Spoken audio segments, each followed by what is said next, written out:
à medida que forem entrando, mas podemos já começar um bate-papo. Primeiro, agradecer o Celso, né, pelo convite, doutor Geraldo por ter convidado e ele por ter aceito. A gente está aí desde o início de abril fazendo palestras online, né?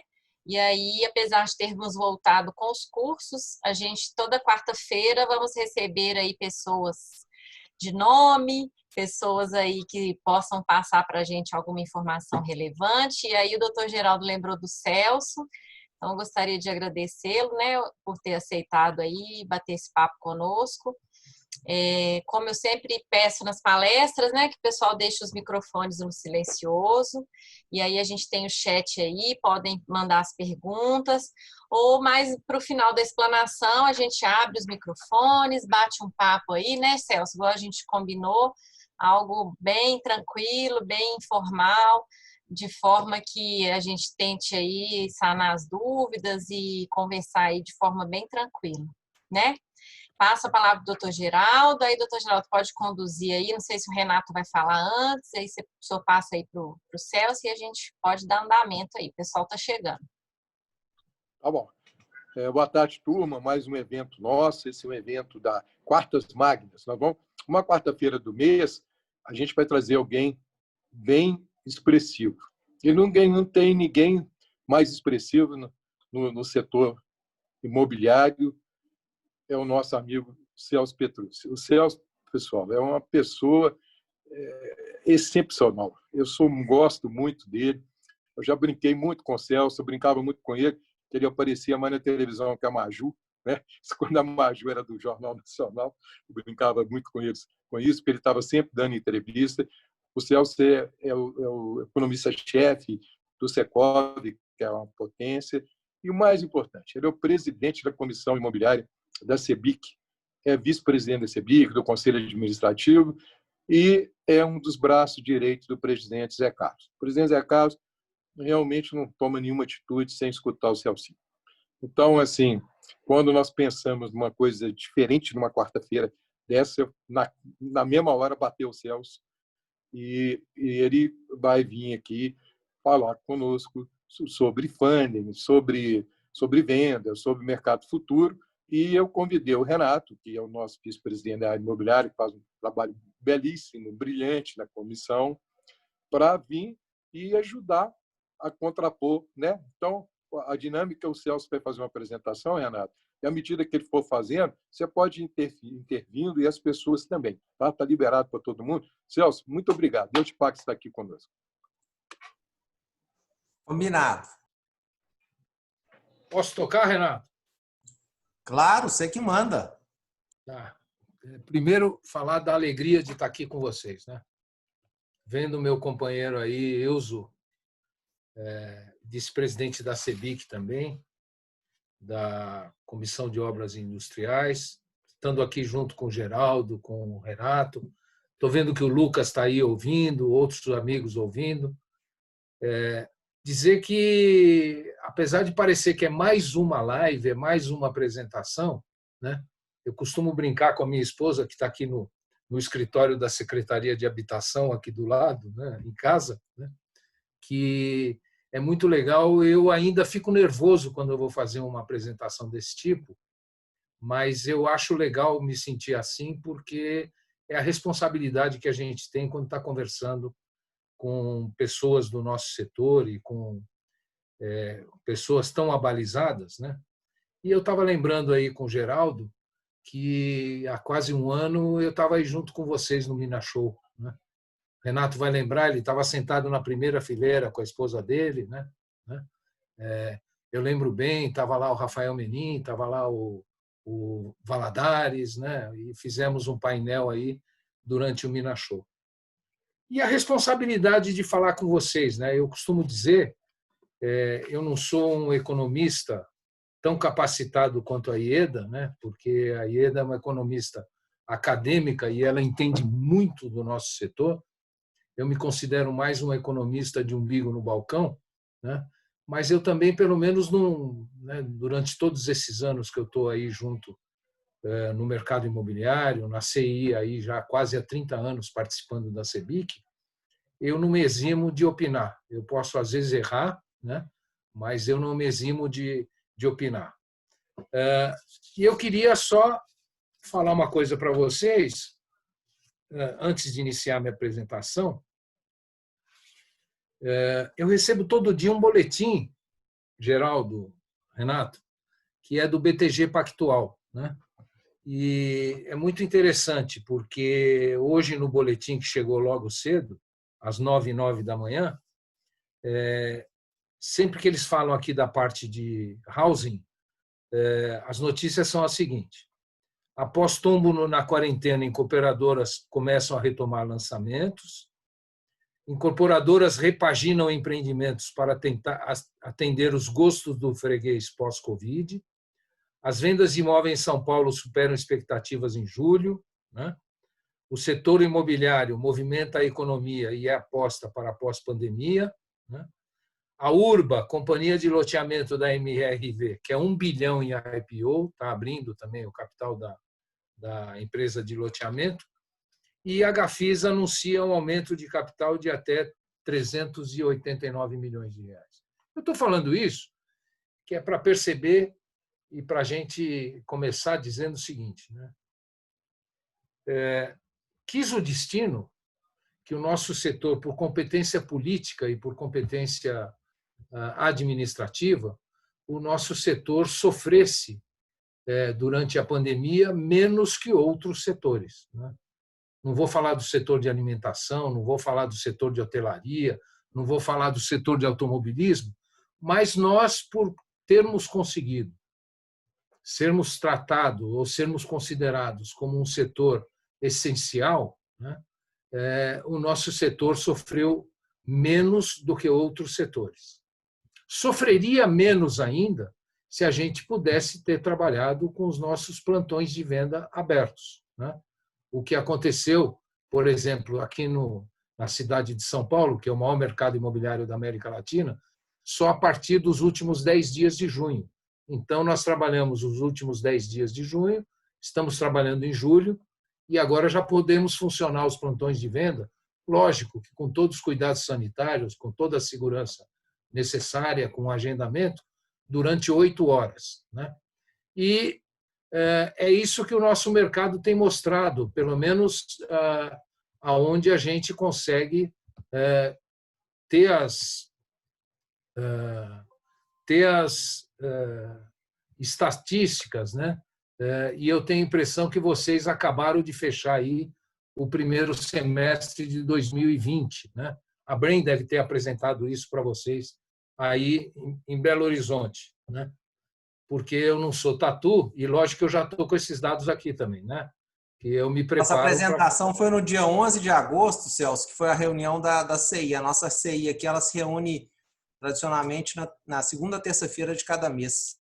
Perfeito, perfeito. Então, lógico que quando eu falar do mercado imobiliário, né, eu vou apresentar algumas praças, e uma delas é Belo Horizonte, para a gente ir olhando o que está acontecendo, né?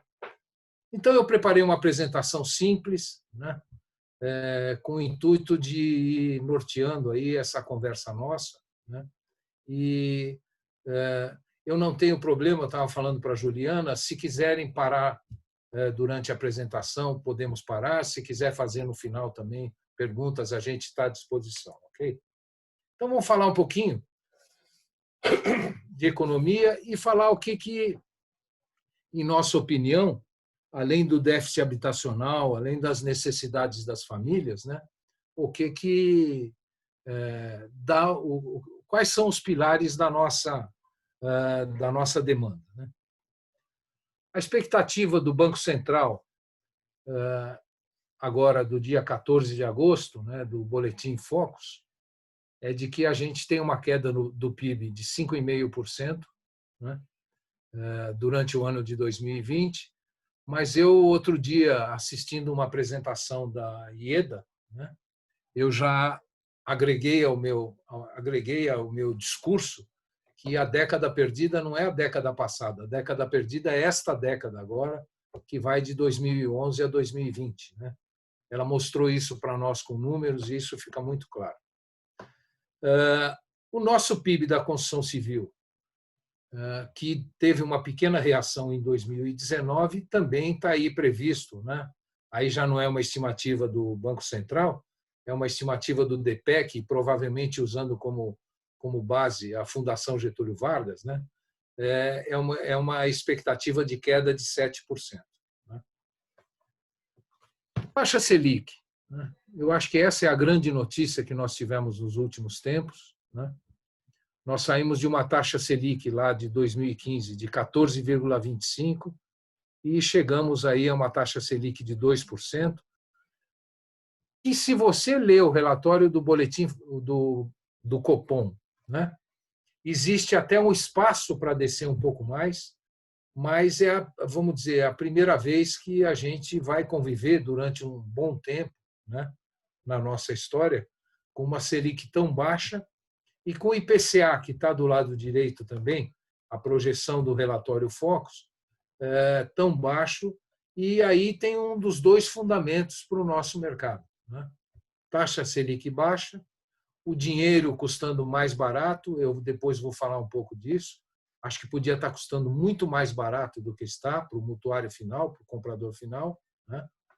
Mas eu estava numa reunião agora com a Secretaria Nacional de Habitação, tenho outra reunião amanhã de manhã, vem uma pequena baixa de juros aí para o programa Minha Casa Minha Vida, algumas adequações aí naqueles descontos que são dados no faixa 1,5, no faixa 2. Né? E a boa notícia é que a Secretaria Nacional de Habitação pretende, com isso, aumentar o número de operações a partir de 2021. Né? Mas esse ambiente de uma taxa Selic no menor patamar histórico e de inflação, eu tenho impressão também, né? Não tenho segurança do que eu vou falar agora, mas também no menor patamar histórico que nós, ou próximo ao menor patamar histórico que nós temos, né? Eu tenho certeza que a gente tem aí um bom ambiente para os próximos meses e até para os próximos anos. Os índices de confiança, né? Todos eles sofreram muito no final desse ano, mas todos mostram uma volta, né? O índice de confiança, a maioria deles muito sensível aos acontecimentos do dia a dia, quer seja o do consumidor, quer seja o da construção, da indústria, do comércio, né? Mas eles mostram já uma volta aí aos patamares que nós estávamos antes da pandemia, né? E com uma tendência de crescimento para os próximos meses. Né? O que ainda nos preocupa é a questão da desocupação ou do desemprego, né? Que hoje o índice está em 13,3%, segundo a PNAD contínua. Né? Mas eu acho que a gente tem que comemorar com o ministro Paulo Guedes, afora que essa desocupação já estar em 13,3%, que nós descobrimos no país, né? Alguns falam de 38 milhões, outros de 42 milhões, outros de 43 milhões, de ocultos, né? Que existiam na nossa economia. Né? E que o governo quis essa tomada de decisão do governo de um auxílio emergencial, conseguiu enxergar esses milhões de pessoas que estavam fora, eles não faziam parte nem dos programas sociais, nem de empregos formais, né? E isso eu acho que para o país foi uma descoberta maravilhosa e eu espero que isso sirva no futuro para a gente amenizar as desigualdades sociais que nós temos no país, né? Não custa nada sonhar, né, Ieda? É sonhar mesmo, mas que após isso ter sido descoberto, que se faça alguma coisa para começar a trazer esse pessoal para a formalidade, para dentro da economia, que eu acho que isso vai ajudar muito o nosso país. Né? Eu acho que aqui está o maior exemplo de como nós, o ano passado, já sentíamos que a construção civil ela era uma das grandes responsáveis pelo pequeno PIB que foi apresentado e o PIB da construção já mostrava a sua reação, o ano passado nós fomos responsáveis, né, por 11% dos empregos formais. Repetindo, nós somos responsáveis por 11% dos empregos formais. E esse ano, até junho, na perda de empregos formais, que chega a quase 1.200.000 empregos formais, a construção civil, não só a indústria imobiliária, mas a construção civil é responsável por algo em torno de 3% dessa perda de empregos formais. Então, isso mostra que o ano passado nós colaboramos muito com a economia, né, e que este ano nós estamos colaborando de uma outra forma. Enquanto há uma perda de emprego significativa de janeiro a junho de quase 1.200.000 postos de trabalho formais, só 32.000 são da indústria da construção. Tá? Então, eu acho que isso mostra a importância da indústria da construção na retomada, não só o ano passado, mas no papel que nós estamos exercendo agora em relação à manutenção da economia e à retomada da economia, aí, que a gente pode ajudar muito. Né? Alguns dados aí que eu busquei, né, que é uma outra coisa que eu costumo falar muito, né, que são alguns dos pilares do nosso mercado imobiliário. Se a gente olhar o gráfico da esquerda, né, tendo como fonte IBGE, nos últimos 40 anos, né, a população de Minas Gerais aqui, não, de Belo Horizonte, a população de Belo Horizonte, deixa eu ver uma coisa só, gente. Está aqui. Eu pulei um slide. Olhando Minas Gerais como um todo, né, a população de Minas Gerais cresceu nos últimos 40 anos 55%. Né? E quando a gente olha os arranjos familiares, né, anualmente, Minas Gerais tem uma média aí de 110, 113 mil casamentos e 26 mil divórcios. Eu costumo brincar, viu, Geraldo? Dizer o seguinte, nem sempre quando as pessoas casam, elas adquirem um imóvel, né? Mas quando se divorciam, tem que arrumar pelo menos um tem que arrumar um lugar para morar, né? Então, esses 130, 140 mil arranjos familiares que tem anualmente em parte, o que proporciona o movimento do nosso mercado imobiliário. Né? E aí, em Belo Horizonte, apesar de ter um crescimento menor em Belo Horizonte da população nos últimos 48 anos, cresceu 38%, mas você vê que também em Belo Horizonte a gente acaba percebendo aí em torno de 19 mil arranjos familiares que anualmente se movimentam aí na cidade. Né? Eu considero esse, junto com o déficit habitacional, né, eu considero esse um dos pilares de demanda que a gente tem no país. Né? Em todos os estudos que vocês forem ver de demanda futura, né, de formação de domicílios particulares, formação de domicílios permanentes no país, vocês vão perceber que é uma grata notícia que nós temos um mercado aí nos próximos 10, 15 anos com muita tranquilidade. Este mercado que hoje nós temos, né, se a gente pegar trabalhos que foram feitos, não só por nós com a Fundação Getúlio Vargas, trabalho que foi feito pela Abrainc, também com a Fundação Getúlio Vargas, né, projeções que foram feitas pelo Ministério de Desenvolvimento Regional, ainda na época que a Henriqueta estava lá como secretária nacional, mostra que nós não temos preocupação de demanda futura. Né? Nós podemos ter problemas de planos diretores, nós podemos ter problema de zoneamento, nós podemos ter problemas de políticas não adequadas ao mercado imobiliário, mas em termos de demanda futura, eu acho que nós temos uma segurança muito grande. Né?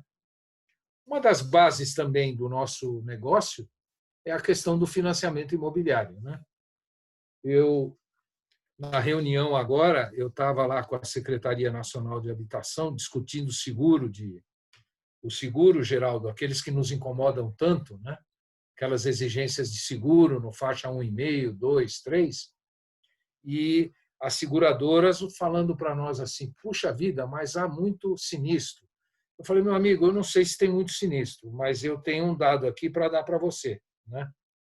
De 2011, não precisa ir muito longe, de 2011 até o primeiro semestre de 2020, o Fundo de Garantia financiou na faixa 1,5, 2 e 3, financiou 4.600.000 unidades, né? Só o Fundo de Garantia. O SBPE financiou mais 3.400.000 unidades, né? Então, só por aí, a gente já percebe que, por mais que a gente procure problema no nosso setor, né, quando a gente vai ver isso em relação a tudo que foi feito no país nesses últimos anos, né, é pouco significativo, né? Eu costumo dizer, Ieda, que o BNH, né, e o Sistema Financeiro de Habitação, que é a conjugação dos recursos do Fundo de Garantia com a caderneta de poupança, foram os grandes propulsores da urbanização no país, né? Eu mesmo que estou aqui conversando com vocês, eu tive a oportunidade em 1979, ainda com 25 anos, não precisam fazer a conta de quantos anos eu tenho hoje, né? Mas em 1979 eu tive a oportunidade de comprar meu primeiro imóvel, né, financiado pela Caixa Econômica do Estado, onde eu trabalhava, mas que era um financiamento do BNH, da caderneta de poupança, né? E como eu, né, para vocês terem ideia também, nós tivemos aí nesses últimos anos, a partir de 66, nós tivemos aí aproximadamente 20 milhões de imóveis financiados entre caderneta de poupança e fundo de garantia.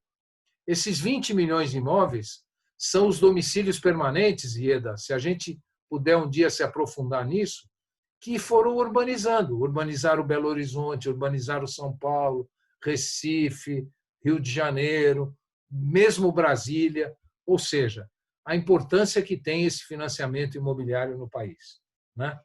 Por isso que a gente reclama muito que as taxas estão altas e continuam altas, né? E eu vou falar um pouquinho disso agora.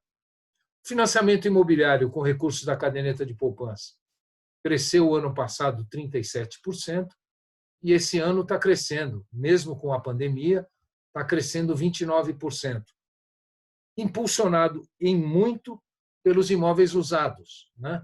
E isso tem uma explicação.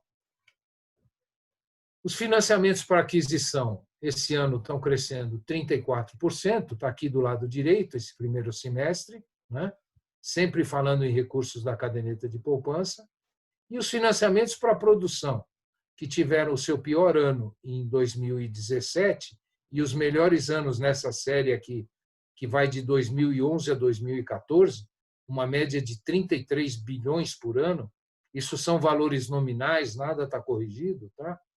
Nós atingimos eu costumo dizer que, para mim, o fundo do poço imobiliário foi em 2016 e, em 2017, isso acabou afetando o crédito imobiliário, que financiou para a produção só 9 bilhões, né? De 2017 para 2018 crescemos, de 2018 para 2019 crescemos 54%, e esse ano nós estamos crescendo na construção 12%, né? É uma pena que isso é muito concentrado, principalmente na região sudeste do país, né? Se vocês pegarem São Paulo, Minas Gerais e Rio de Janeiro, eu vou até tirar o Espírito Santo, porque não tem tanto financiamento lá. São Paulo, Minas Gerais e Rio de Janeiro, eu tenho, o meu feeling me diz que 60% das operações com recursos da poupança ficam nesses 3 estados, tá? E um dos motivos que não dá para eu entender, e eu falo isso, amanhã a gente vai estar com o presidente da Caixa, no Quintas da CEBIC, né? Um dos motivos que não dá para entender por que a taxa de juros não abaixa mais, Renato, é a gente perceber a resiliência que o sistema brasileiro de poupança e empréstimo teve mesmo a gente tendo passado, durante os anos de 14, 15, 16, pela pior crise que nós tivemos nos últimos 100 anos, né? Em termos de economia, com 2 anos de perda de PIB, com desemprego, com tudo o que aconteceu. Se vocês olharem, né, a inadimplência nunca ultrapassou 2 pontos, e a inadimplência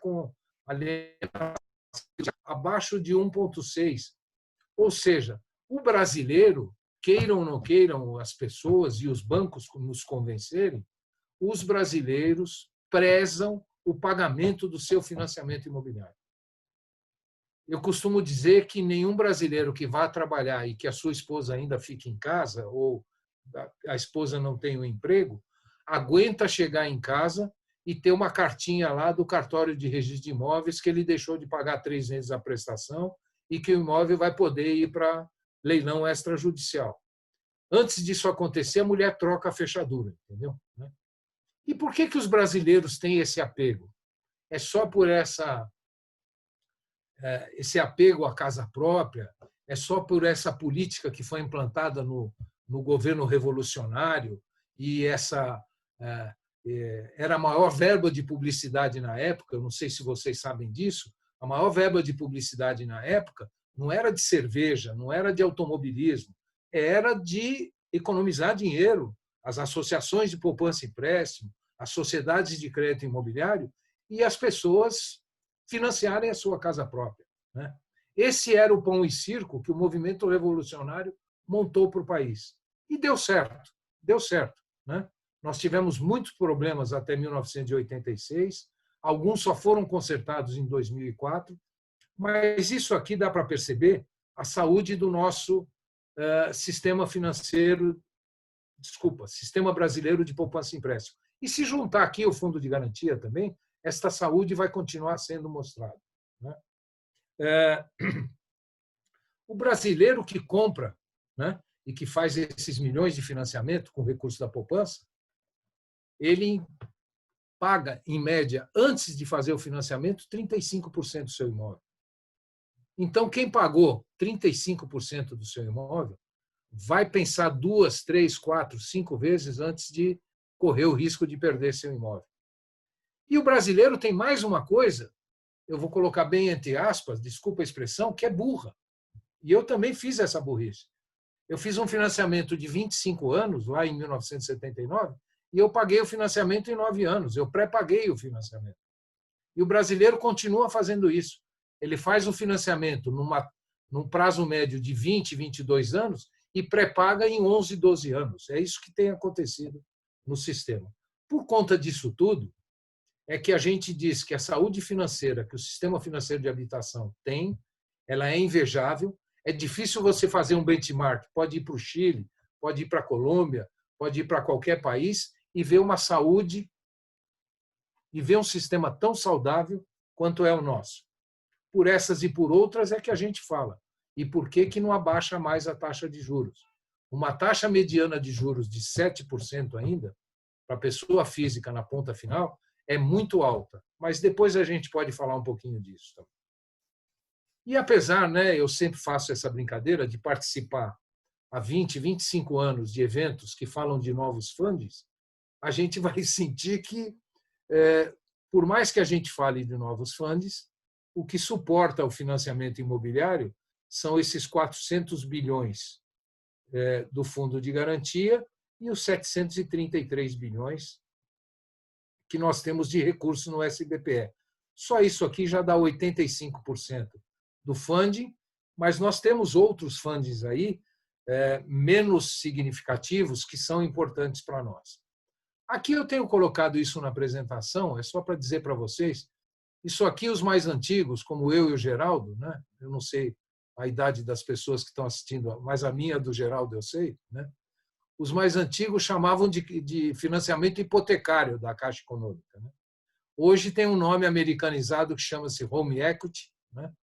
E o Banco Central apelidou isso de crédito com garantia imobiliária. Que o Banco Central vem investindo muito nisso, mas que a gente vê que ele é muito pouco significativo ainda no nosso setor. Agora, é uma ótima oportunidade para quem tem um imóvel pago, e a grande maioria dos brasileiros tem seu imóvel quitado, né? Às vezes está com uma dificuldade financeira, às vezes está pensando em empreender, às vezes está precisando trocar dívida, né? O Banco Central tem apostado muito nesse tipo de financiamento, de crédito com garantia imobiliária ou home equity, para o crescimento do nosso mercado. Eu tenho muitas dúvidas, porque eu acho que a burocracia emperra muito essas operações, o custo cartorial emperra muito essas operações, e a gente ainda vai demorar um pouco para se sentir americanizado, né? De falar assim, eu moro aqui na Vila Mariana, meu apartamento vale X, e eu posso ir a qualquer banco e conseguir 50%, 60% desse X, num juros muito mais barato do que qualquer outro tipo de crédito pessoal, de cheque especial, de cartão de crédito. Quer dizer, vai demorar muito para isso pegar. Uma outra coisa que eu não consigo uma explicação formal, ou uma explicação lógica, é por que a nossa poupança está crescendo tanto, né? Afinal, a poupança está pagando 70% de 2%, né? Como juros, né?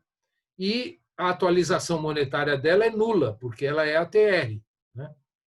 Então, mesmo assim, vocês podem ver que o ano que arrecadou líquido mais a poupança do SBPE foi em 2013, aqui com 54 bilhões, e este ano a poupança até junho arrecadou 65 bilhões líquido, né? E durante o mês de julho, mais 27 bilhões líquidos. Então, se a Ieda depois puder me explicar isso, né, eu agradeceria, porque já entrou esse ano 92 bilhões líquido na poupança. Mas para nós isso é bom, porque, apesar de não existir uma exigibilidade tão forte como era a do Mapa 4, né, ainda existe um direcionamento desse recurso junto com o Fundo de Garantia para o nosso setor. Então, ele é bom, né? Mas, volto a falar, é mais um ponto para mostrar que a taxa de juros poderia já estar mais baixa, né? Uma outra coisa, aqui vocês têm um ranking feito pela BCIP, daqueles 9 bilhões e 200 que eu mostrei, que foi financiado para produção esse ano, né? Vocês podem ver, e Geraldo, Renato, vocês que acompanham mais, né? Olha o Banco do Brasil, Geraldo, né? O Banco do Brasil deve ter financiado 1 ou 2 empreendimentos esse ano, né? Aqui 81 milhões, ó, né? Então a gente sempre fala que tem 5 bancos, mas eu diria para vocês que na realidade nós temos 4 bancos operando recursos da poupança só. É a Caixa, o Bradesco, o Itaú e o Santander. Se somar aqui, né, vai dar 95% das aplicações, tá? Esse ranking é fornecido pela própria BCIP. Já na aquisição, o Banco do Brasil aparece aqui com 1 bilhão e 100, né?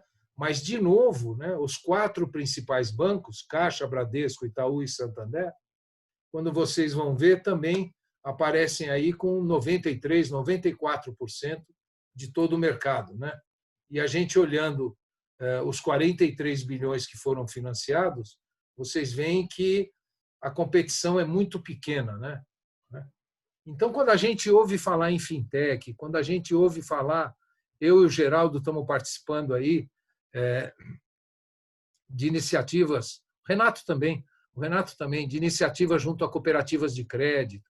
Quando a gente está incentivando esse tipo de operação, eu tenho defendido dentro da CEBIC que, ao a gente incentivar isso, nós estamos voltando, é um déjà vu, nós estamos voltando lá para os anos 60, os anos 70, que é ter as entidades de crédito imobiliário, ter a concessão do crédito imobiliário regionalizada. Ou seja, uma cooperativa de crédito que é instalada aí em Minas Gerais ou em Belo Horizonte, ela tem muito mais condições de conhecer as empresas daí, né, que possam até ser cooperativadas delas cooperativas, né, como eram as sociedades de crédito imobiliário, como era a Economiza aí do meu amigo Veloso, aí Newton Veloso, né, como era aqui a Aspa, como era a Delfim, né? Eu tenho a impressão, Geraldo, que aí nós vamos assistir um déjà vu com essas fintechs que estão aparecendo e com essas cooperativas de crédito. Eu acho que a única forma que a gente vai ter não é de combater esse oligopólio aí que existe de banco, mas é de começar a, vamos dizer, pelo menos incomodar, principalmente esses 4 bancos aí que detêm 95% do mercado de crédito. Quando a gente junta o fundo de garantia, piora, porque a Caixa tem quase 100% das aplicações, né? E isso concentra mais ainda a concessão de crédito. O mercado imobiliário nacional sofreu muito durante a pandemia, mas eu costumo dizer aqui para os meus pares em São Paulo, para os meus diretores, para os grupos de empresa, que sofreu menos do que sofreu qualquer outro mercado, né? Isso aqui é o nosso levantamento que a gente faz na CEBIC, né? É um levantamento restrito a 22, 23, 24 praças, do qual Belo Horizonte faz parte, e também a região metropolitana de Belo Horizonte, né? Mas que mostra que o nosso mercado vinha crescendo consistentemente desde 2016. Né? Aqui, ainda com os resultados do primeiro trimestre, né? E eu vou mostrar alguma coisa para vocês já desse trimestre terminado em 30 de junho, nós tínhamos aí uma variação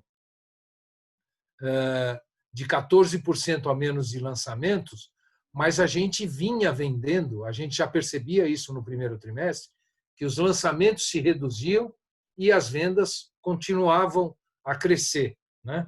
Era isso que vinha acontecendo no mercado nacional. E que a oferta disponível, a oferta final, se vocês olharem aqui, à exceção desses últimos 2 trimestres, ela vinha caindo significativamente. Aliás, fazendo um comercial, né, no dia 24, próxima segunda-feira, às 10 horas da manhã, eu, o Zé Carlos Martins, nosso presidente, e o Fábio da Brain, vamos estar apresentando, parece coisa de telemarketing, né? Nós vamos apresentar os indicadores agora desse primeiro semestre, né? Eu vou antecipar alguma coisa para vocês aqui, né? Mas lembrando que hoje uma das maiores preocupações nossa, né? O Geraldo, como participante lá do nosso conselho de administração e do nosso conselho estratégico, o Ilso também, que está dando a honra aí de me assistir, também tem acompanhado. Uma das maiores preocupações nossas hoje é o fundo de garantia do tempo de serviço, né? Fizemos uma live a semana passada, muito boa, com o deputado Marcel Van Hatten, com o deputado Marcelo Ramos, com o Gustavo, que é o presidente lá do Conselho Curador do Fundo de Garantia.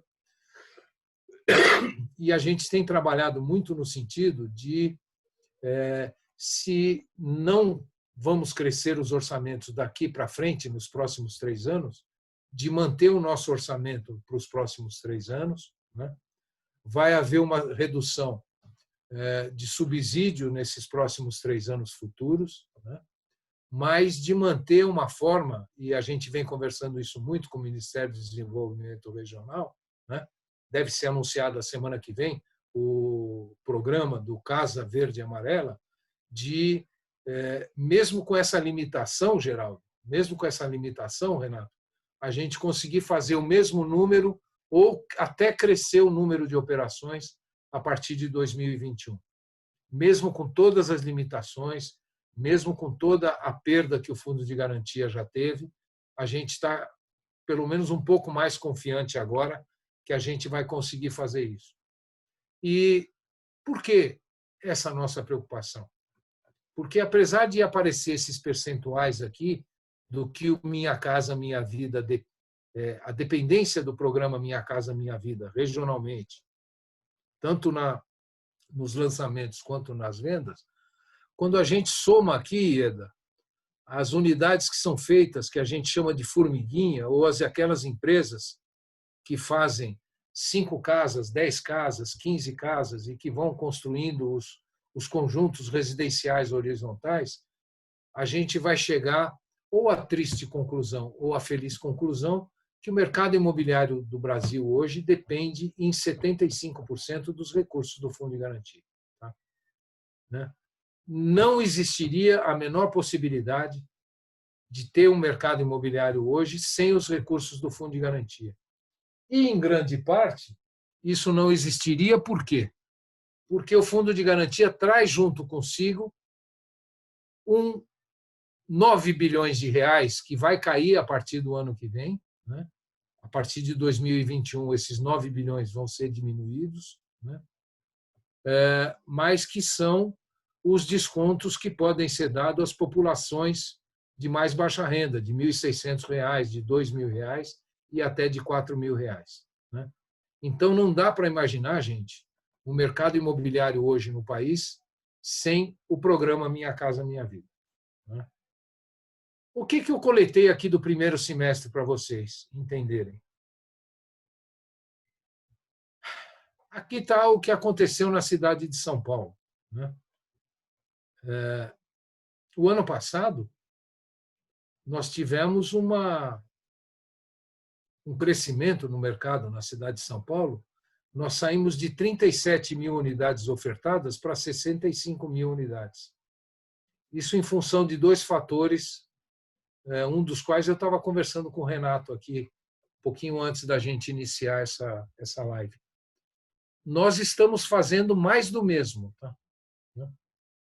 Então, nós temos em torno de 2% da cidade, com zoneamento muito restrito, com plano diretor muito restrito, e que as empresas em 5 distritos dos 96 concentraram nos últimos 12 meses 30% a 40% dos seus lançamentos, Renato. Então, se você olhar o estudo de massa, se você olhar a arquitetura, se você olhar os produtos, eles são muito parecidos entre si. Né? São produtos mistos ou produtos do Minha Casa Minha Vida. Produtos mistos por quê? Porque eu tenho que fazer um pouco de apartamentos muito pequenos, porque eu sou obrigado a ter, pela cota de terreno, uma vaga para cada apartamento. Né? Então, eu coloco alguns produtos de até um dormitório, né? Às vezes até só um estúdio, mas eu coloco no projeto para poder ofertar 2 ou 3 vagas de garagem para produtos de 3 dormitórios, para produtos de 4 dormitórios. E o outro crescimento foi os benefícios que, em 2016, ainda no governo do PT, pasmem, né, foram dados para o programa Minha Casa Minha Vida. Né?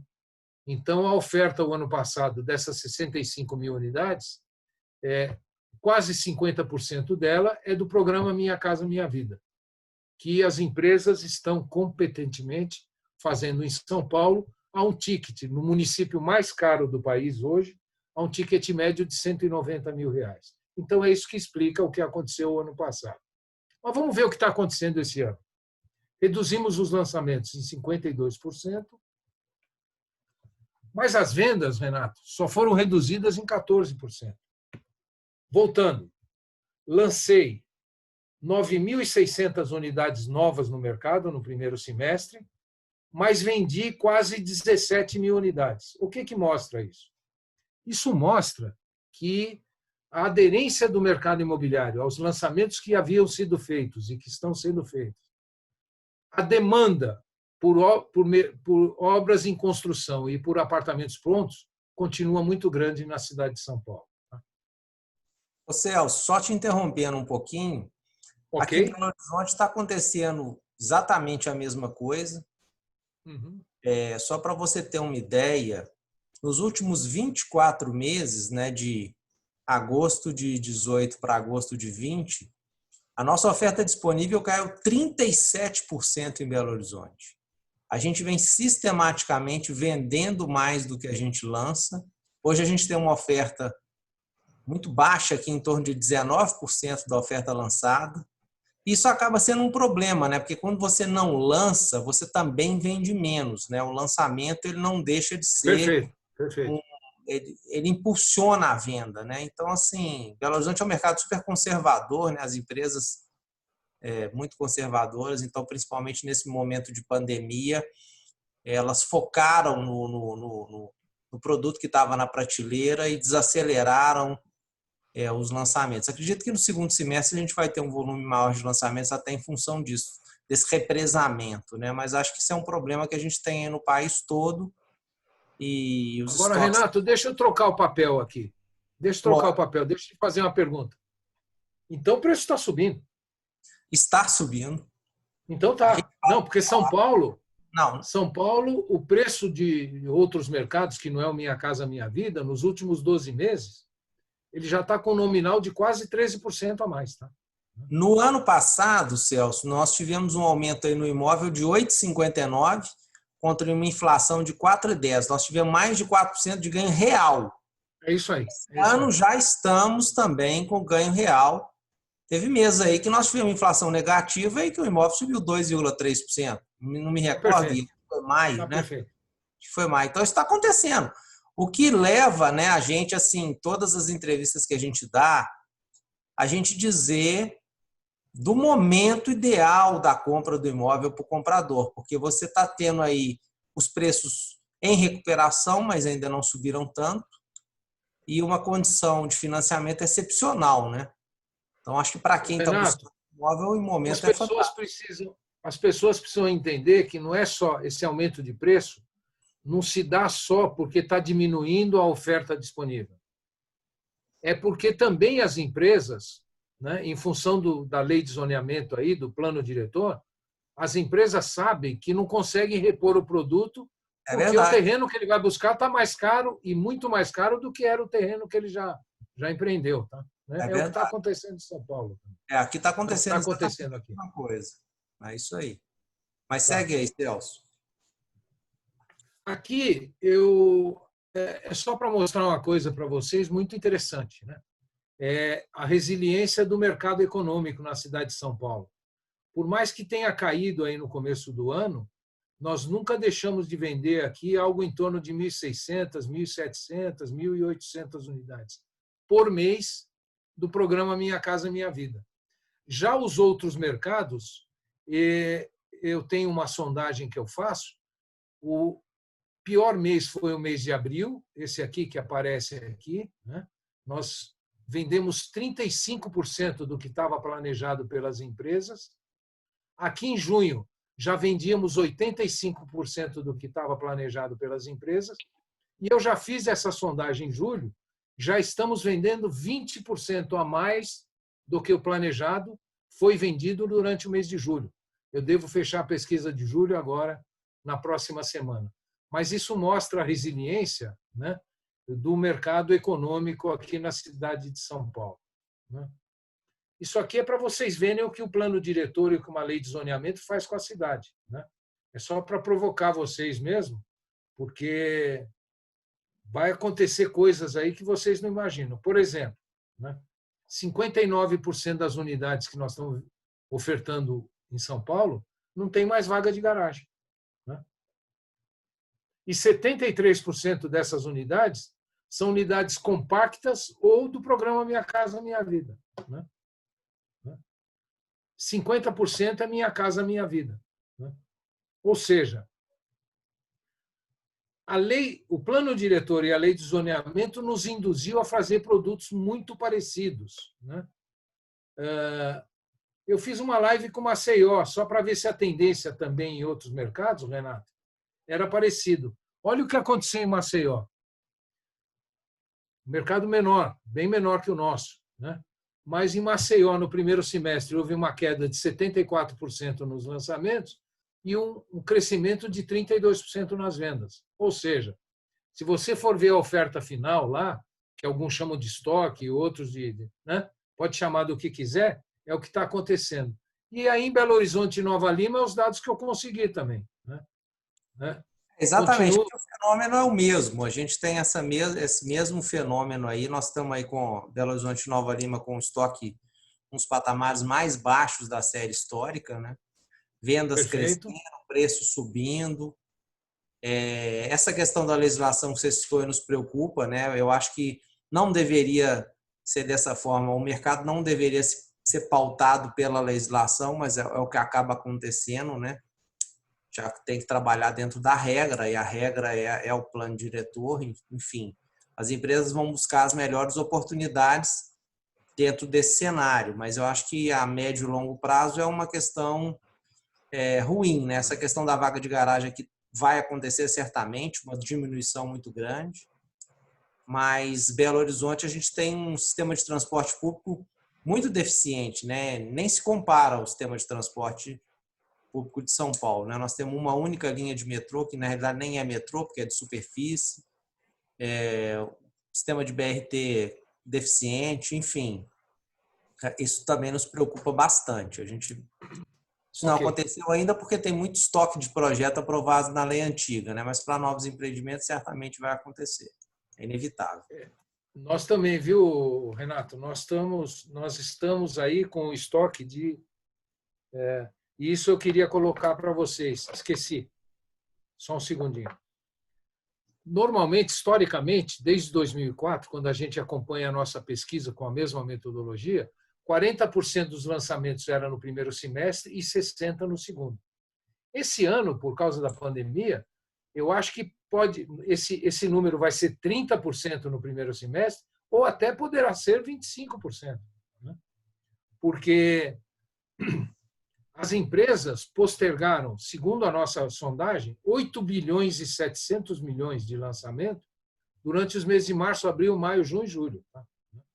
E isso vai acabar vindo para o mercado. Esse final de semana eu já olhava o Estado de São Paulo e a Folha de São Paulo e a gente já vê crescendo o número de breves lançamentos e de lançamentos. Né? Aí está todo mundo começando a se preocupar com a super oferta. Né? Mas eu acho que com a demanda que nós estamos e com a aderência que nós estamos no mercado imobiliário, com a oportunidade de você vender um ativo que hoje não tem competição em nenhum papel, em nenhum outro ativo que pode ser ofertado para alguém, eu não estou mais... Não é que eu não estou preocupado. Eu estou menos preocupado do que eu estava no mês de abril e maio, quando eu vi que estava tendo muito pouco lançamento. Eu falei, nossa, quando chegar em julho, agosto, isso aqui vai explodir. Mas eu acho que as empresas já têm o juízo necessário para ir colocando esses produtos agora no segundo semestre. Aqui eu estou pensando mais ou menos igual, Celso. Eu acho assim, a diferença dessa crise para as outras que a gente já passou no Brasil é que a primeira coisa que acontecia na crise era uma escalada dos juros, né? Isso era totalmente previsível. E esse ano a gente não teve isso, né? Pelas condições macroeconômicas, as reformas que foram aprovadas. Então a gente passou por essa pandemia aí com uma taxa de juros estável, até com uma tendência de queda. Então acho que isso ajudou muito o mercado, né? Isso traz de volta o investidor, locação voltou a ser um bom negócio. Para o investidor, um investimento seguro, né? Onde ele vai receber aí o valor da locação, ainda tem a valorização do imóvel como um extra aí na rentabilidade. Então, eu acredito que a gente vai ter um volume maior de lançamentos no segundo semestre, mas acho que se impulsiona a venda também, acho que a gente não vai ter nenhum problema com isso, não. Mas é, sem dúvida nenhuma, um ponto de atenção, porque vai ter uma concentração muito grande, né, nesses próximos semestres. Os poucos que a gente teve nesse mês de julho aí foram bem sucedidos, surpreenderam. Um volume de vendas muito grande. É o nosso caso também. Eu tenho certeza que na semana que vem, quando a gente fechar a nossa pesquisa, deverá ser o melhor mês do ano em termos de vendas. Tá? Né? O nosso cada mês tem sido melhor que o anterior. Né? Eu não tenho muita dúvida disso. Eu também penso. Mas, para finalizar aí essa reflexão que a gente está fazendo, né? Voltando em parte das coisas que eu já falei para vocês. Né? Por que se compra um imóvel? Então, vamos lá. Desses 20 milhões de imóveis que eu falei para vocês, que nos últimos 50 anos, né? 50 anos de SFH, 50 e poucos, foram comprados, a grande maioria, e quando eu falo a grande maioria, vocês podem pôr aí de 80% para cima, foi a aquisição do primeiro imóvel. Tá? Né? Porque lembrando, né, desses 20 milhões de domicílios que eu falei que foram formados com recursos da poupança e do FGTS, O do FGTS, que são quase 13 milhões, só pode ser para aquisição do primeiro imóvel. Nós temos um aumento de demanda por crescimento da população, por casamentos, por divórcio, migrações, estudar em outro lugar. Nós temos diversos motivos. Nós temos novas necessidades das famílias. Eu estou sentindo aqui em São Paulo um processo muito interessante que, ao mesmo tempo que eu tenho aquela pessoa que comprou seu primeiro imóvel, aquele apartamento com 50, 60, 70 metros quadrados, ele está indo para um imóvel maior, que vai aí de 100 a 130, 150 metros. Como a gente já está vendo um processo inverso, casas e que moram em grandes apartamentos, né? Pessoas de alto poder aquisitivo, e que já estão numa idade como a minha, e que já criaram seus filhos, e que hoje não tem nada a ver morar num apartamento de 300, 400, 500 metros quadrados, ou numa casa com 2, 3, 4 empregados, uma despesa muito grande. Então, nós estamos vendo aqui um processo de upgrade e de downgrade muito grande. O Renato colocou a questão da locação, né? Hoje, se eu comprar um imóvel de 1 milhão, né, ou vou pôr um imóvel de 500 mil, e eu alugar esse imóvel por 0,3%, 0,4%, né, que há algum tempo atrás podia ser visto como um mau negócio comparado com outros ativos, né, hoje 0,4% ao mês está dando 5% ao ano. Está dando 250% da Selic, do CDI. Né? Mesmo com o imposto que tem, mesmo com o Carnê-Leão, né, voltou a ser altamente atrativo a compra do imóvel para locação. Oi, Renato. Eu não tenho dúvida. Dentro dessa linha que você falou aí do upgrade, do downgrade, uma coisa que a gente tem percebido aqui, eu sempre falo isso, é que houve, na minha visão, uma ressignificação do imóvel para as famílias brasileiras. O imóvel sempre foi importante, casa própria, o lar, sempre teve aí na lista de desejos das famílias. Mas esse tempo que as pessoas passaram em casa, na pandemia, eu acho que mudou a relação que elas têm com o imóvel. Então, as pessoas estão buscando uma condição melhor, tem a questão do home office, né? Muitas pessoas fizeram home office na Copa, na mesa de jantar, com os filhos estudando todos juntos, porque às vezes não tinha nem espaço e condições adequadas para isso. Então, acho que eu sinto isso, houve uma mudança nessa relação. E sobre essa questão que você falou do aluguel, eu vejo muito isso. Recentemente, um amigo me consultou sobre um apartamento. Ele tem um apartamento de 1.600.000, estava alugado por R$7 mil. E o inquilino procurou ele para comprar. Porque o inquilino antes tinha R$1.600.000 aplicado no banco, ele recebia um valor, pagava o aluguel e não sobrava dinheiro. Hoje o inquilino percebeu dinheiro. Então, o inquilino rapidamente percebeu, falou, agora eu vou mudar de posição, porque a posição do rentista não é mais uma posição interessante, né? Então, isso está acontecendo muito, né? O que mostra realmente que o aluguel, para aqueles que não têm a condição, obviamente, de comprar, é um excelente negócio para o investidor. Eu acho que não tem nenhuma aplicação financeira aí vamos dizer assim, de renda fixa que vai bater o imóvel, né? E bolsa de valores, eu acho que as pessoas aprenderam aí a duras penas, né, que é um investimento de risco, né? Esse gráfico aqui, você tem umas comparações, isso aqui foi um levantamento feito pelo Visap. Você vê que o imóvel São Paulo, o imóvel Brasil, o CDE, a poupança, eles pegaram aqui o período de 20 anos, e dá para perceber que a gente não pode afirmar tanta tendência assim, mas ninguém se a pessoa comprar um imóvel no preço de mercado e esperar 2, 3, 4, 5 anos, jamais perdeu dinheiro, jamais perdeu dinheiro. Aí você fala assim, mas eu comprei, estava na alta lá em 2010 e vendi, estava abaixo em 2015. Pode acontecer, mas olha o mercado acionário, né? Você compra um mês, pode no próximo mês vender. Celso, Oi. Sua voz está tipo duplicada. Não sei se é para todos ou só para mim. Vocês podiam me dar um feedback aí, parecendo que está com Realmente eco. está com alguma interferência no áudio do Celso. Ah, Tá obrigada. sim, para todo Acredito mundo. que seja para todos. Fala aí, Celso, vamos ver. Eu vou fazer o seguinte, espera um pouquinho. Estava ótimo até agora. Agora deu uma interferência mesmo. Vamos ver se aconteceu alguma coisa aqui. Está ligada ainda a voz? Tá. Aí.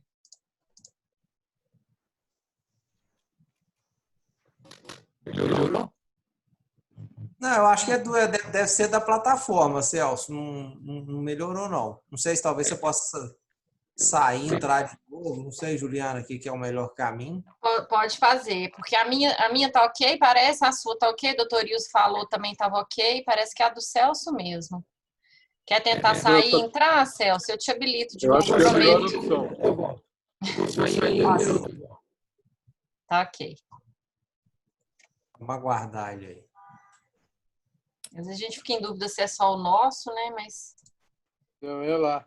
É o dele lá. ok.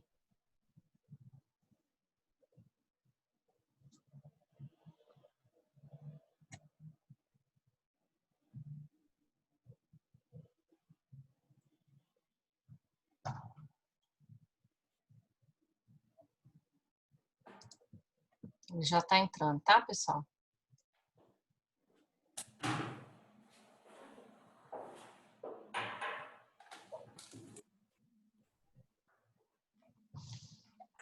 Voltou bem a voz? Ótimo! Ótimo. Obrigada, Celso. Vai entender essas máquinas, né? Deixa eu só ir para o último slide aqui, após esses minutos, para fazer as últimas considerações para vocês.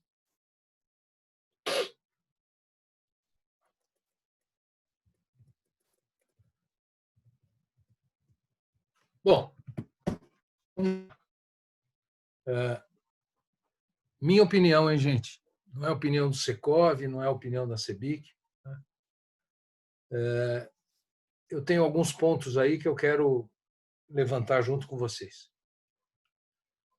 Todo mundo tem falado muito do déficit público, a preocupação com o déficit público. Eu acho que o déficit público, ele muito influenciado por esses auxílios emergenciais e por todas essas despesas da pandemia, ele não só no Brasil, mas em todo o mundo, ele mudou de patamar. Né? Então, eu acho mais importante do que o aumento do déficit público, e se ele vai chegar a 100% do PIB, ou 95% ou 105%, é muito mais importante aquelas medidas que foram tomadas de teto de gastos, né? E que o nosso ministro Paulo Guedes possa continuar aí cumprindo o seu papel de ser uma espécie de curador dessas reformas e de cuidador dessas reformas. Tá? Eu tenho muita preocupação com a reforma tributária, né? Ainda tem muita dúvida do que pode acontecer, tanto com a PEC 45, que está na Câmara, como o projeto de lei que está no Senado, que é a 110, e agora essa proposta do CBS, né, da contribuição sobre serviços, que foi levada pelo ministro Paulo Guedes.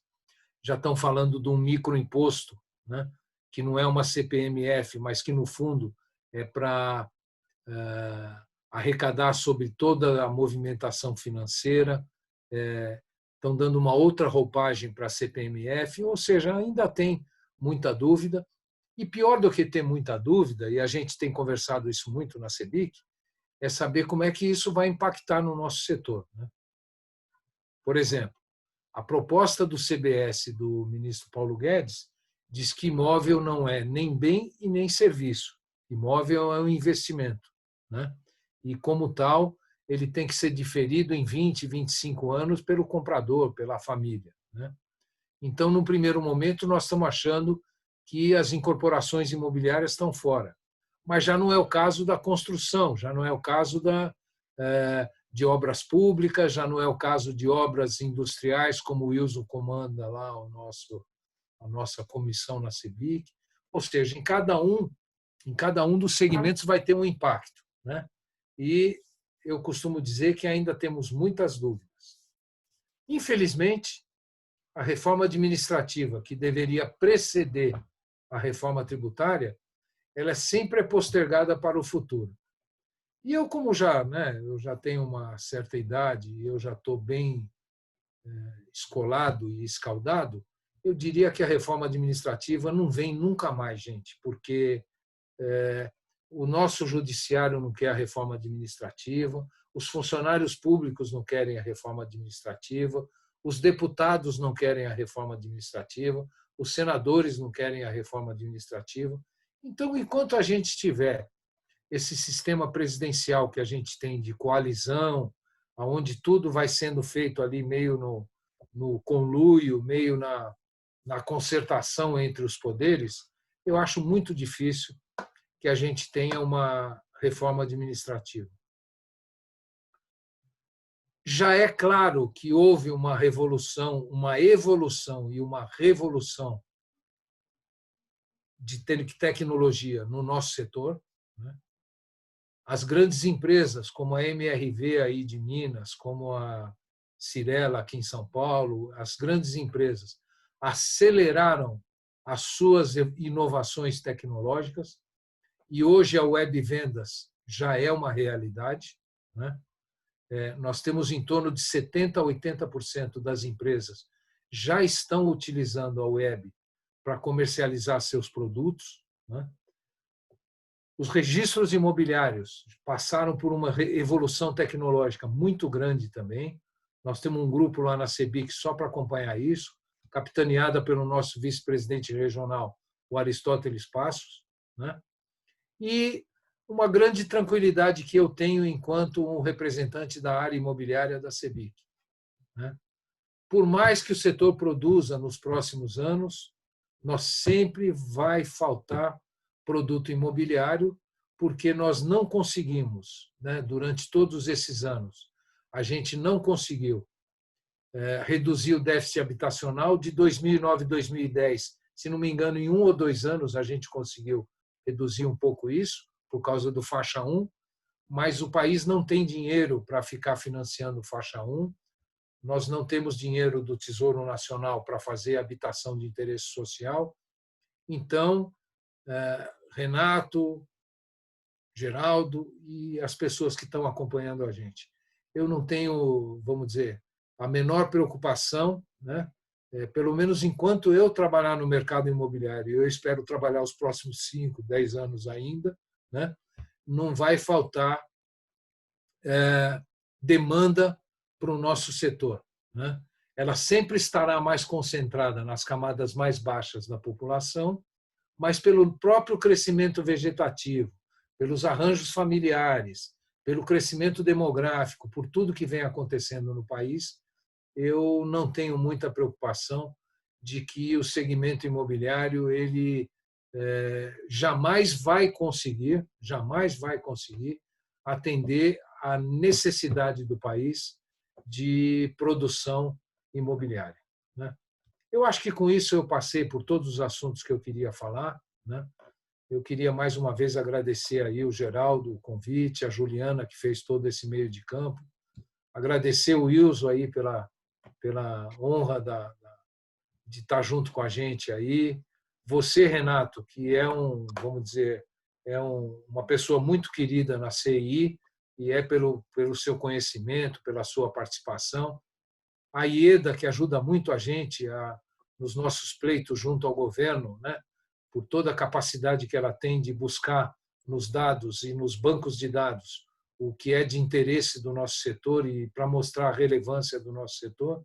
Então, aí agradecer a atenção de vocês e estou à disposição aí se tiver alguma pergunta. Eu respondo tanto para atleticanos quanto para cruzeirenses. Eu não tenho, né? Eu não tenho. Você não discrimina os cruzeirenses, não, né, Celso? Não. Ô, Celso, te agradecer pelas palavras. Só comentando esse último slide seu aí, eu acho que você falou da questão do déficit público, né? Eu concordo com você que eu acho que esse é o menor dos problemas que a gente tem nesse momento, né? Desde que a gente, né, como sempre é falado, inclusive pelo governo federal, desde que a gente consiga estabelecer, né, que esse déficit é para este ano e não seja uma coisa que se repita nos anos seguintes, eu acho que é inevitável, né, para a gente evitar um mal maior. E nesse momento acho importante aí a gente falar novamente do setor da construção civil, né? Porque quando você fala lá que o setor perdeu muito menos vagas de trabalho do que os outros setores, da mesma forma tivemos menos afastamentos, né? Menos redução de jornada. Então o nosso setor ele usou muito menos esses benefícios do governo federal, né, que custam caro para os cofres públicos, né? Então, a manutenção desses empregos na construção, graças à manutenção do andamento das obras, ela teve aí um efeito muito importante, né, porque, além disso, evitou uma despesa do governo subsidiando, aí, complementando a renda do trabalhador, enfim. E eu acho que nesse segundo semestre, acho que o governo já entendeu, né, que é importante o investimento na construção civil para ajudar nessa retomada da nossa economia. Mas seria só isso. Eu gostaria de agradecer mais uma vez. Passar por Posso falar, Renato? Claro. Celso, primeiro eu queria falar que, graças a Deus, você tem inúmeras outras atividades e deixa as apresentações econômicas para mim, porque... Por favor, senão eu estaria perdida aí com um grande concorrente. Aliás, né? Muito melhor. Eu queria colocar, partir algumas questões, algumas observações, Celso, que eu acho importante, que você falou, Renato, também. A questão do déficit público, realmente, nesse ano, você tem toda a razão. Inúmeros países do mundo, né, esse ano estão numa situação inédita e não estão se pautando pelo crescimento dele. Não é o tamanho dele esse ano de 2020 que é o problema, e sim a sinalização do que pode vir por aí. Ou seja, a sinalização de que ele efetivamente voltará sob controle, que nós teremos um teto de gastos e que isso vai ser cumprido, é isso o grande diferencial que o país precisa nesse momento sinalizar para dar um ambiente de certezas.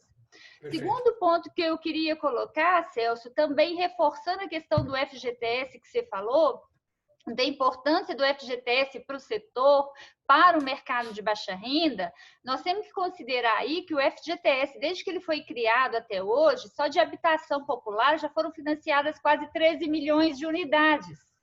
Se a gente contabilizar esses 13 milhões de unidades, se não tivesse o FGTS como déficit habitacional de 7,8, nós teríamos hoje um déficit habitacional 150% maior. Então, nós vamos tirar o déficit habitacional, vamos tirar o FGTS e vamos pôr o quê no lugar? Que fundação é essa que vai entrar para sustentar? Então, se a gente não tivesse, a importância dele é retratada nesses números que ele já financiou. Bom, em relação a outras questões também do setor, Celso, que eu acho que a gente também preocupa nesse momento, e você sabe que você está acompanhando muito isso também junto à CEBIC, a questão da desoneração da mão de obra, que está aí, né, nos preocupando para esse segundo semestre, caso a gente perca esse benefício aí no final do ano, um benefício que não é para o setor, porque, na verdade, quando você fala de benefício para o setor, parece que quem ganha é o setor, e, na verdade, quando você estimula a construção civil, não é o setor quem ganha, mas sim o Brasil, pela capacidade, pela dinâmica do setor de movimentar aí uma cadeia produtiva de mais de 60 segmentos. Então, essa questão. Tem uma outra questão preocupando também o mercado imobiliário, em especial, que é o aumento do preço dos materiais de construção. Para você ter uma ideia, Celso, só nos últimos meses o cimento aqui em Belo Horizonte aumentou 15%. O Sinduscon, inclusive, entrou com uma representação junto ao PROCON, pedindo esclarecimentos para o Sindicato Nacional da Indústria da Construção sobre esse aumento, que isso preocupa bastante. E, por fim, comentar a respeito respeito do mercado de trabalho, que você falou que o Brasil perdeu 1 milhão de vagas e menos de 3% da construção. Vamos para o outro lado também, que igual o Renato até comentou, só apresentando números. O Programa Emergencial de Emprego, nós já tivemos aí mais de 15 milhões de acordos firmados pelo país nos últimos meses. Desses acordos, quase 7 milhões dizem respeito à suspensão de contrato de trabalho, sendo que a construção civil também fica com menos de 3% desse número, mostrando aí também, conforme o Renato falou, que o setor utilizou pouco isso e tem buscado manter aí os seus empregos, em especial com carteira assinada, porque a gente viu que os empregos informais do setor foram muito afetados naturalmente durante a pandemia. Nós perdemos aí quase 1 milhão de ocupações informais, né? Se a gente olhar aí os dados da PNAD contínua, o país nunca tinha baixado para menos de 6 milhões de ocupações e hoje nós temos 5,7 milhões de ocupação pela perda expressiva do mercado informal. Só queria fazer essas colocações e agradecer, Celso, muito obrigada, você está de parabéns. Mais uma vez eu reforço, graças a Deus, você tem muita coisa para fazer e não vai aí ficar querendo fazer palestra econômica, porque o doutor Geraldo ia ser o primeiro a falar que quer você aí e ia me deixar de lado, viu? Não. Você não corre esse risco, Ieda, fica tranquilo. Doutor Ilso levantou a mão. Tá bom. Passa para ele, por favor. Ok. Bom, em primeiro lugar, eu queria cumprimentar aí o presidente Geraldo e o Renato por ter convidado o Celso, né? E parabenizar o Celso aí pela brilhante exposição, né? Ouvir o Celso vamos dizer assim, um momento de aprendizado, né? De busca de conhecimento. Então, meus parabéns, Celso. Muito obrigado por ter aceitado aí o convite do Geraldo e do Renato por estar conosco aqui hoje. E eu queria te pedir que você falasse um pouco para nós sobre um assunto aí que até a Ieda tocou no assunto também, que é o seguinte: se nós pegarmos a reforma tributária, os impactos que ela trará para o setor imobiliário, para o setor de construção de uma forma geral, ele certamente acontecerá se prevalecer essa minuta de reforma ou esse projeto de reforma que está colocado. Mas nós estamos em agosto, né? Isso impactaria pós a aprovação do projeto, então a gente tem um certo tempo. Porém, nós estamos diante de uma situação de fato, né, que é o aumento aí dos materiais citado pela Ieda e que impactam diretamente, não tem como, ele só pode ser absorvido de duas formas, entendo eu. Ou o empreendedor repassa os preços ou reduz a margem, né? Perfeito. Então, eu queria que você comentasse um pouco sobre isso. Acredito que seja também um motivo de uma grande apreensão. Eu sei que nós temos participado, trocado opiniões na CEBIC lá, o presidente Zé Carlos e todos os membros da CEBIC têm feito um trabalho árduo aí no sentido de conscientizar da impropriedade ou pelo menos do momento inoportuno, né, dos aumentos, mas na realidade, o dia a dia é cruel, os aumentos estão aí, né? Você vai comprar cimento, está mais caro, vai comprar aço, está mais caro, tijolo está mais caro. Mas é isso daí, mais uma vez, aí, muito obrigado. Um prazer imenso ouvi-lo, um momento de aprendizado.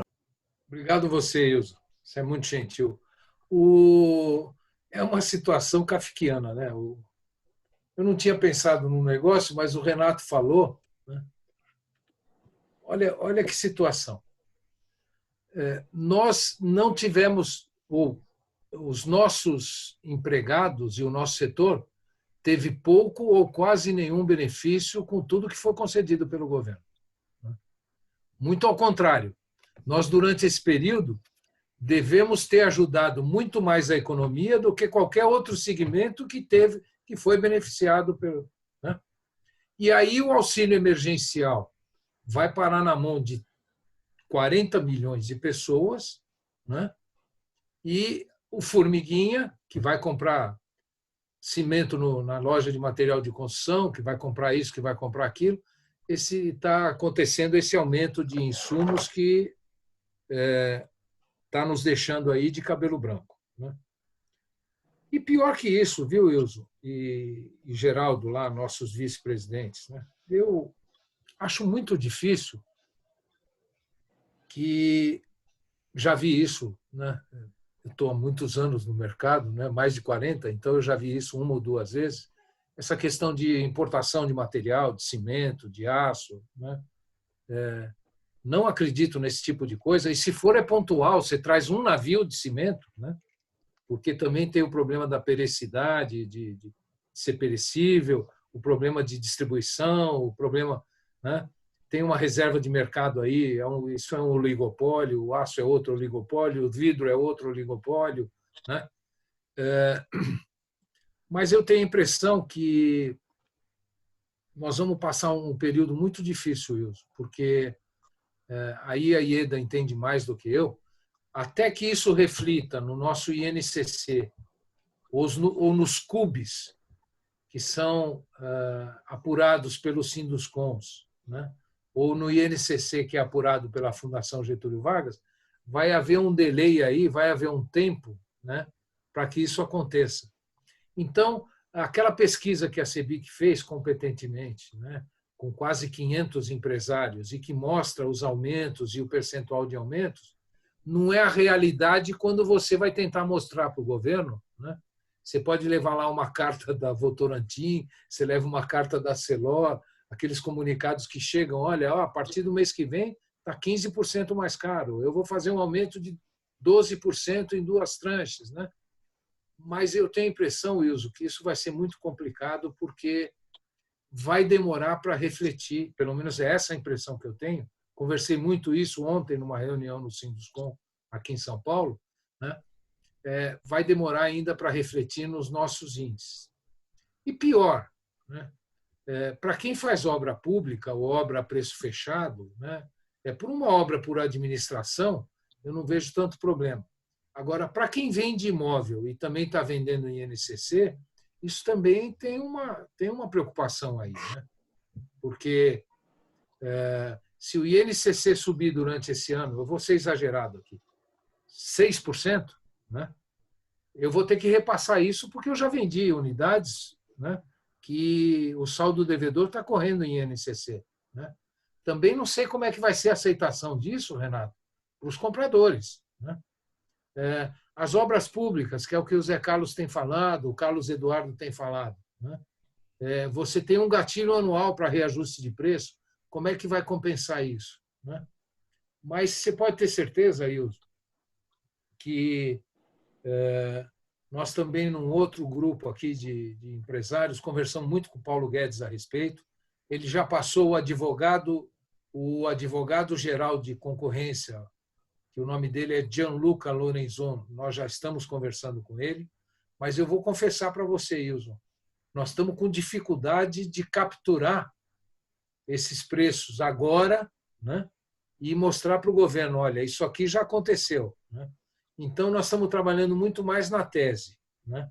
No desligamento dos fornos que foram feitos, né?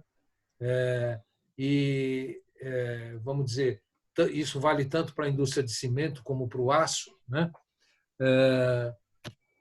E vai ser uma conversa muito difícil, Wilson. Eu não sei como é que isso vai terminar, né? Mas isso é mais um ponto aí daquela conversa que eu estava tendo com o Renato, né? De que o preço está subindo, quer por causa da redução da oferta, o preço está subindo porque o custo de reposição é maior e o preço vai subir porque o custo de construção vai subir também, né? Isso é mais um ingrediente aí que a gente vai ter que conviver e que a gente vai ter, vamos dizer, na medida do possível, trabalhar dentro dos nossos sindicatos, e eu tenho certeza que vocês aí têm competência para isso, para as cooperativas de compra, para contratos aí de semestrais ou anuais de compra, tentar dar uma reequilibrada aí nesse momento que a gente está passando. Obrigado, Celso, aí pelas colocações. Eu concordo com você também. Eu acredito, eu já vivi também muitas coisas e situações similares. Eu acho que pensar em importar principalmente aço, cimento, mas vidro também, é uma situação bastante complexa, né? Você tem barreiras técnicas, você tem problema de distribuição, de estocagem, né? Tempestividade de uso. Então, é uma situação realmente bastante complexa. Mas muito obrigado aí pela resposta. Imagina. E lembrando, né, Geraldo, que o povo do outro lado é competente. Eles esconderam o navio a última vez que tentaram fazer isso. Tá? Pois é. Não Isso é o deve ser seguinte, fácil esconder navio, mas eles esconderam o navio. não, eles são absolutamente competentes, são mobilizados. Eu me lembro de uma reunião que a gente teve no Sinduscom, já não sei mais quando foi, uns 10 anos, alguma coisa atrás, que nós estávamos discutindo o desgarramento de cerâmica dos prédios. Eu era vice-presidente da área de materiais na época de tecnologia. Na hora que nós entramos na sala para discutir e eles entraram na sala para se defender, o pessoal do cimento, o menos qualificado tinha não sei quantos cursos em Oxford, não sei o quê, e com aquele bando de empresário ali, e a gente ficou ali sem saber o que falar, sem saber o que fazer. Então, assim, eles são mobilizados, eles têm recurso para isso, né? A equipe deles realmente é muito boa, realmente é muito difícil. Eu me lembro de sindicato, assim, a única vez que eu lembro que houve uma importação de material que foi bem sucedida, talvez aí foi lá no Celso Melo Azevedo, no Nelson Melo Azevedo, antes de Paulinho ou no Paulinho, que houve realmente uma importação de cimento. Eu não lembro outro fato. Não, Geraldo, esse pessoal é tão competente que hoje, se você for à ABNT, se você for ao CETEC, se você for em todos os órgãos normalizadores, quem comanda isso é a indústria do cimento e a indústria do aço. Ou são ex-executivos ou são acadêmicos que trabalham para eles. Tá? Não tem dúvida. Só tem gente que ficam ali por conta e são realmente competentes, são preparados. Eu lembro há uns 7 anos atrás, quando, em 2001 ou 2002, eu era o vice-presidente da área de materiais. Eu dei uma entrevista, assim, eu não podia falar a palavra, mas dei uma entrevista muito, muito pesada. E fiquei espantado, porque eu cheguei na minha empresa, na época, outra empresa que eu tinha, cheguei lá, a menina só, tem um cara aqui do Rio Grande do Sul querendo falar com você. Eu falei, quem? Ele falou que chama Gerdau, Jorge Gerdau. Eu tinha dado uma entrevista meio atrevida. E, na mesma hora, recebi um telefonema aqui da antiga Belgo Mineira, era um cidadão de Luxemburgo, que era o presidente, me convidando para almoçar junto com o presidente, na época, Eduardo Kupferman, e com o Teodomiro. Nós fomos lá para discutir esse assunto. E ele falando, você pegou pesado demais, não pode ser assim. Eu falei, eu acho o seguinte, eu falei o reflexo que está acontecendo nas obras, eu acho que eu tenho que fazer isso, é obrigação minha, principalmente sendo vice-presidente da área de materiais. Agora, o que eu acho que a gente pode fazer é a gente fazer um alinhamento de subida de preço balizado com o alinhamento também da receita das empresas e também do realinhamento das empresas. Então, vamos combinar. Aí nós ficamos 2 anos aí, realmente, eles avisavam com antecedência, na época a Gerdau aqui era representado pelo Cláudio Pereira, que era muito próximo da gente, lá da Câmara, da Indústria da Construção da FIEM também, e também pela turma da Belg e depois a ArcelorMittal. Tivemos aí uma convivência interessante. O caso do cimento também, nós tínhamos uma proximidade grande com a Holcim, que era, né? Depois a Holcim foi comprada, aí nós perdemos isso. Hoje, na cooperativa, nós temos cimento nacional, que é a nossa parceira da cooperativa, que subiu o preço também. A única coisa que o Cimento Nacional está garantindo é o prazo de entrega. O prazo de entrega ela está garantindo. Ela não fugiu dos prazos de entrega. Isso, pelo menos isso a cooperativa conseguiu salvar. E teve uma época, justamente quando nós temos essa briga aí, o Cooperman, que era presidente, conhecia muita gente fora, até por ser israelita e tal, barramos em todas as barreiras técnicas, e o único aço que era permitido era um aço da Romênia, e mesmo assim só tinha CA40, que casava aqui com a nossa ABNT. Então, isso aí é difícil, o Wilson tem razão, é muito complexo. Eu acho que a gente tem que fazer um movimento grande no sentido de mostrar para a sociedade que está equivocada. Nós demos uma entrevista hoje na Record, meu vice-presidente da área de materiais deu entrevista na Record, vai dar amanhã na Globo. Eu já tinha dado semana passada, então nós aqui estamos fazendo o que o presidente Zé Carlos pediu, que é a gente conseguir. A nossa advogada vai no PROCON todos os dias para ver se nossa ação andou, não andou. O PROCON diz que tem um excesso de demandas, além de ter um excesso de demandas, a maioria está em home office e o processo não sai do lugar. Mas nós estamos tentando fazer a nossa parte, que é a obrigação do sindicato, né? Agora, eu acho, Celso, assim, que eu estava conversando com a menina do Hoje em Dia, ontem, e ela chegou assim, numa brilhante decisão. Ela disse, mas então tudo é preço fixo.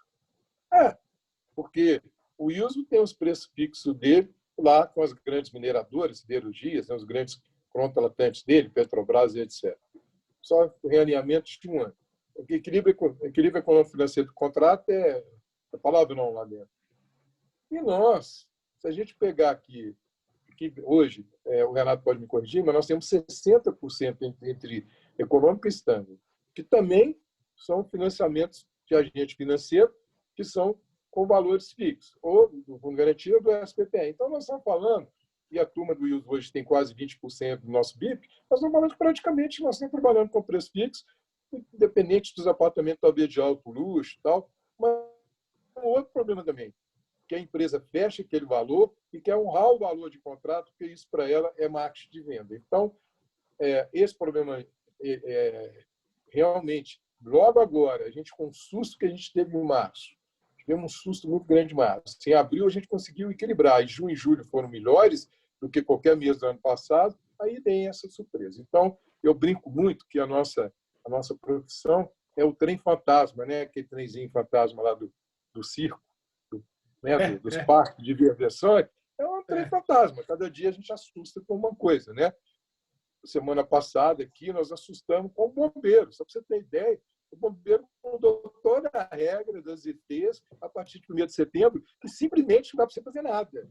Mas nós estamos atuando firmemente, junto inclusive com o presidente Flávio da FIEM, que está nos ajudando, para ver se a gente consegue que o decreto seja cancelado. Então, é muito difícil, é uma luta grande, mas o mais importante disso é isso que nós estamos fazendo aqui, o mais importante é o associativismo. Quem não estiver junto conosco aqui vai estar muito perdido. A gente dá condições da pessoa, pelo menos, ela ter um norte para onde ela ir. Então, a minha defesa maior é de estarmos juntos, associativismo, e esse assunto pandemia nos aproximou demais. Nós temos vários encontros virtuais, estamos cada vez mais próximos, cada vez uma inteligência coletiva brilhante, porque você começa a falar, o Wilson fala, o Renato fala, a Ieda fala, eu falo, alguém que quiser falar, fala, a gente vai juntando aquilo tudo e vai conseguindo chegar num caminho melhor. Eu continuo otimista, acho que a gente tem um 4º trimestre aqui mais favorável. Eu converso mais com a turma do Minha Casa Minha Vida, porque eu também mexo mais com isso. E as empresas aqui, médias, não estou falando das empresas gigantes, não. Aqui a gente tem 3 gigantes, né? Encamp, Direcional e MRV. Mas estou falando das médias. Então, a empresa média aqui, que fechou em julho 124 unidades. Vendeu 124 unidades em 4 empreendimentos. Quer dizer, 30 e poucos por empreendimento. O cara me ligou, assim, numa alegria danada e tal, que conseguiu vender Minha Casa Minha Vida, apartamento de 133, 140 mil, que inclusive é periferia, é na região metropolitana aqui. Então, você vê que isso a gente continua. Mas esse aí agora, ele me ligou por quê? Justamente por causa disso. Eu vendi 124 unidades e fui surpreendido por 15% no aumento do concreto, no aumento no aumento do aço, do cimento, etc. E hoje, conversando com um que mexe na área de R$1 milhão, mais ou menos, apartamento dele, conversei que ele me ligou mais cedo um pouco e falando, geral, o tijolo, eles usam tijolo, tipo, almoço tijolo baiano ainda, tijolo cerâmico, subiu 40% e não tem para comprar. Não estou falando nem de aumento, estou falando que não tem para comprar. Então, você vê que é uma loucura mesmo. Isso aí, a gente tenta fazer o melhor para a sociedade, mas tem gente dentro da cadeia produtiva que não entende isso e joga o nosso setor para baixo. Tá? Falei demais. Celcinho, mais uma vez, eu queria te agradecer. Tá? Você pode ter certeza que você é brilhante, é meu ídolo quando se fala em mercado imobiliário. Imagina, meu ídolo, você sabe disso. Tá? E eu queria saber de você o seguinte, vocês vão ter uma prévia amanhã antes vocês, Carlos e Carlinhos, antes da reunião com a Caixa? Vocês três, não? Não. Eu não estou previsto, não. Não, né? Eu estou muito preocupado com a situação na Caixa Econômica Federal, que talvez você deve participar, se você, né, Zé Carlos deve expor como palestrante. Eu estou muito preocupado com reclamações das pessoas. Ontem me ligou o pessoal de Uberlândia, só para você ter ideia, lá em Uberlândia, eles estão demorando de 30 a 38 dias para receber uma fatura do Minha Casa Minha Vida, faixa 2. Normal. Tá? Mas por quê? Apoio à produção. Porque hoje é o seguinte, como é que é feito hoje? A GIAB faz a medição. Ela confere o PLS e manda para uma centralizadora. Uberlândia, a centralizadora é São Paulo. A nossa centralizadora em Belo Horizonte, aqui, Belo Horizonte, subindo para o norte do estado, aqui, região do Vale de Jequitinhonha, é Brasília. É mais rápido. Eu tenho obra em Montes Claros e recebo por uma semana. Lá, eles estão com problema de 30 a 38 dias. O que está acontecendo? Toda medição que chega é conferida, auditada, inclusive se os procedimentos da GIAB e da centralizadora de análise de projeto estão corretos. Então, está uma confusão de centralizadora muito grande. E amanhã, depois, a gente vai ter a primeira vez que a gente tem uma reunião na CEBIC com a Caixa, que nós vamos ter risco e VICAT junto com o Jair. Sim. Nós nunca tivemos uma reunião dessa. Então, aqui, o VICAT. Eu acho que a alçada do VICAT tem que subir. Tem que ir de 30 para 50. Empresa até 50 milhões, ela não tem capacidade, ela fica confusa com o VICAT. O VICAT não está fazendo bem para elas. Então, tinha que subir esse valor, ver se teria possibilidade de subir esse valor, que seja de pelo menos 30 milhões, não 15. E o outro problema grave do VICAT é que as empresas perderam o teste a teste. Né? A gente sentiu que na Caixa eu perdi o teste a teste. A gente está virando banco, a Caixa está virando Banco do Brasil de ter acesso somente via internet, procedimentos eletrônicos. Né? Está virando Banco do Brasil. E as empresas, me ligou um outro associado aqui, porque quando eles ficaram sabendo que ia ter reunião com a Caixa, choveu o telefonema. Aí o cara me falou assim, não, mas eu gostava, era quando eu ligava para o meu gerente. Rapaz, eu tenho que pagar alguma coisa por fora, sem ser na conta salário. Precisava de tantas notas de 50, tantas de 100. Não tem isso, ele não consegue, ele não conversa mais com o gerente dele. Né? Ele conversa lá com um grupo de trabalho. Tem sido sentido muito essa ausência do teste a teste, a ausência de estar cobertado por alguém que ele consiga falar. Quando você baixa de 10, 15 milhões, 10 milhões, está mais confortável, porque vira agência, o superintendente de habitação, você liga para o cara corre atrás do gerente, os geriques, as análises de risco estão sendo muito rápidas, em uma semana você está com isso pronto, diferentemente quando você vai para a Ceris, que isso tem demorado um prazo muito longo. Então, se você tiver a oportunidade de falar com o Zé Arranjo ou com o Carlinho, isso é uma coisa eu tenho impressão, viu, Geraldo? Incomodando.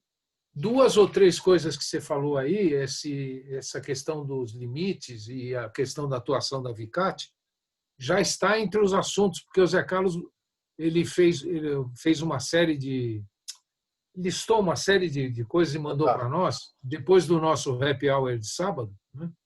E essas coisas já estão lá. Mas eu achei muito delicado isso que você falou dos 38 dias. Aí. 38 dias. Isso é muito ruim. O Panawatz me ligou e citou as empresas, inclusive. Nem o faixa 1 demora tanto hoje em dia. Nem o faixa 1 demora isso. Nem o faixa 1. Tá bom. E tem um outro caso que eu falei com o Carlinhos, e o Carlinhos já passou para frente, passou para o Matheus, é que o cara, ele entrou, saiu o Jeric dele, aí ele perguntou, qual que é o meu LGCE? Eu preciso me planejar para o ano que vem. Não. É o do sigilo? É o do sigilo? Do sigilo. Não pode. Ele mandou por escrito. Está por escrito. Eu mandei para o Carlinhos. Por escrito. Eu não posso informar qual que é o seu LGCE. Aí o cara, como que eu vou me planejar se eu não tenho... Eu não sei como é o LGCE. Como é que eu faço? Não, você vai trazendo o projeto, vai entrando. Na hora que esgotar, eu faço assim para você. Então, não tem cabimento. Né? Tá? Então, Celcinho, você desculpa eu estendi aí. Mais uma vez, muito obrigado. Imagina. Obrigado, Renato. Renato é meu parceiro aí, me ajuda na área de imobiliária. Ele está na área imobiliária, ele tem nos ajudado, tem feito um trabalho maravilhoso. A Juliana no centro de treinamento, a Ieda nem precisa falar. E agradecer a todos os associados que estiveram conosco. E nós estamos firmes nas quartas-feiras. E uma quarta-feira do mês é Aremac. Igual nós trouxemos o Celcinho hoje, na quarta-feira de setembro, a gente vai trazer talvez o Nilson, que é o da área de meio ambiente. Então, Celcinho, muito obrigado. Então, boa noite a todos. Foi um prazer estar com vocês. Um abraço para vocês e muito obrigado aí por tudo. Um abraço, Celso. Obrigada. Tchau, Juliana. Tchau. Tchau, prazer, Celso. Obrigada, pessoal. Boa noite. Tchau, Wilson. Até a próxima.